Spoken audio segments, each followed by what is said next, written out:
राजा शतर्निक ने समंतु मुनि से पूछा, विप्रवर, गणेश जी को गणों का राजा किसने बनाया और बड़े भाई कार्तिकेय के रहते हुए वे कैसे विघ्नों के अधिकारी हो गए? अब शास्तु मुनि ने कहा, राजन, आपने बहुत अच्छी बात पूछी।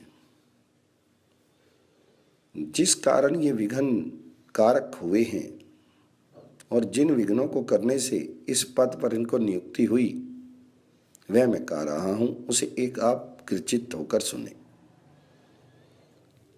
पहले कृतयुग में राजा प्रजाओं की जब सृष्टि हुई तो बिना विघ्न बाधा के देखते ही देखते सब कार्य सिद्ध हो जाते थे। अतः प्रजा को बहुत अहंकार हो गया। क्लेश रहित एवं अहंकार से परिपूर्ण प्रजा को देखकर ब्रह्मा ने बहुत सोच विचार करके प्रजा समृद्धि के लिए विनायक को विनियोजित किया। अतः ब्रह्मा के प्रयास से भगवान शंकर जी ने गणेश को उत्पन्न किया और उन्हें गणों का अधिपति बनाया। जो प्राणी गणेश की बिना पूजा किए हुए कार्य आरंभ करता है, उसके लक्षण मुझसे सुनिए। वो व्यक्ति स्वप्न में अत्यंत गहरे जल में अपने को डूबते, स्नान करते हुए या केश मुंडाए हुए देखता है।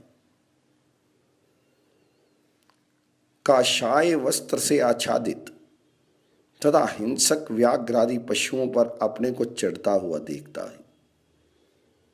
अंत्यज, गर्दभ तथा ऊंट आदि पर चढ़कर परिजनों से घिरा हुआ अपने को जाता हुआ देखता है। जो मानव केकड़े पर बैठकर अपने को जल की तरंगों के बीच गया हुआ देखता है और पैदल चल रहे लोगों से घिरकर यमराज के लोक को जाता हुआ अपने को स्वप्न में देखता है, वह निश्चित ही अत्यंत दुखी होता है। जो राजकुमार स्वप्न में अपने चित्त तथा आकृति को विकृत रूप से अवस्थित कर वीर की फूलों की माला से विभूषित देखता है, वह उन भगवान विघ्नेश के द्वारा विघ्न उत्पन्न कर देने के कारण पूर्व वंश अनुगत प्राप्त राज्य को प्राप्त नहीं कर पाता। कुमारी कन्या अपने अनुरूप पति को नहीं प्राप्त कर पाती। गर्भिणी स्त्री संतान को नहीं प्राप्त कर पाती। क्षत्रिय ब्राह्मण आचार्य तत्व का लाभ भी नहीं प्राप्त कर पाता और शिष्य अध्ययन नहीं कर पाता। वैश्य को व्यापार में लाभ नहीं प्राप्त होता और कृषक को कृषि कार्य में पूरी सफलता नहीं मिलती। इसलिए राजन, ऐसे अशुभ सपनों को देखने पर भगवान गणपति की प्रसन्नता के लिए विनायक शांति करनी चाहिए।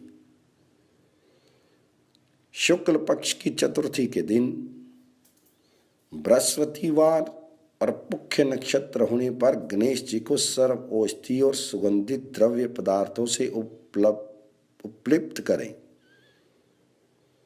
तथा उन भगवान विघ्नेश के सामने स्वयं भद्रासन पर बैठकर ब्राह्मणों से सस्ती वाचन कराएं।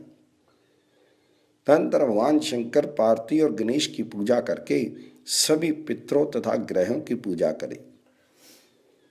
4 कलश स्थापित करके उनमें सप्तमृत्तिका, गुग्गुल और गोरोचन आदि द्रव्य तथा सुगंधित पदार्थ छोड़ें।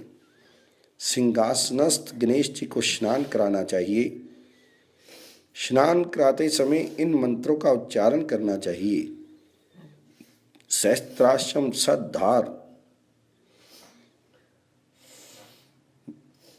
ऋषिभि पावनम कृतम तेन त्वाम अविश्यामि पावमान्य पुनन्तु ते भगम ते वर्णो राजा भगम सूर्य बृहस्पति भगम इंद्रश्च वायुश्च भगम सप्तऋश्च तदु यते किशेषु दुर्भाग्यम सीमंते यंच मूर्धने लाटे कर्णय रक्षो राप्स्त ग्रंथु ते सदा। इन मंत्रों से स्नान कराकर हवन आदि कार्य करें।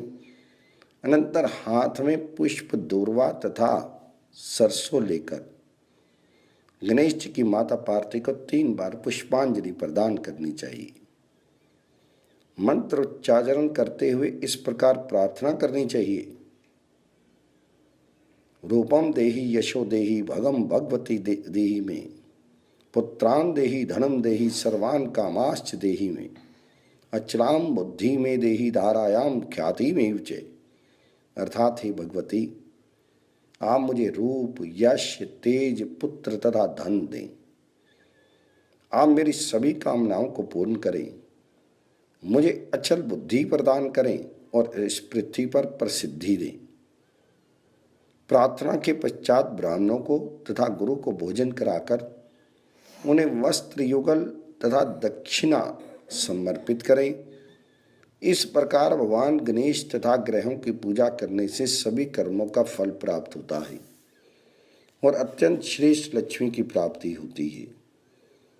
सूर्य, कार्तिकेय और विनायक का पूजन एवं तिलक करने से सभी सिद्धियों की प्राप्ति होती है।